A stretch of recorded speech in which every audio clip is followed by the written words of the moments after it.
Léonard Ragnaud est un pêcheur guyanais. Au mois de mars, il s'est fait voler un filet de pêche sur son bateau. Plus de filet, plus de possibilité de travailler.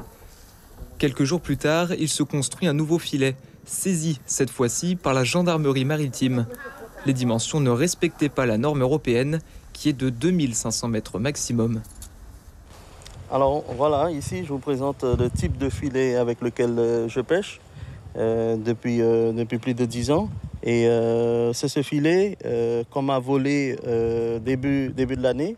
Et j'ai fait un rapport de vol à la direction de la mer. 2 semaines après, on saisit ce même filet, un filet de remplacement que j'ai mis à bord, sans aide quelconque ou sans compréhension de la part de l'État. On a procédé au relevage du filet et ils ont pensé que le filet, ils ont mesuré apparemment que le filet était beaucoup plus long que la normale. Le cas de Léonard le révolte par rapport à un problème récurrent auquel font face les pêcheurs guyanais, la pêche illégale.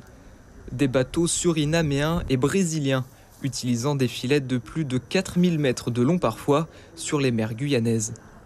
On a face à nous la pêche illégale qui a des longueurs de filet 3 fois plus importantes que ce que nous avons.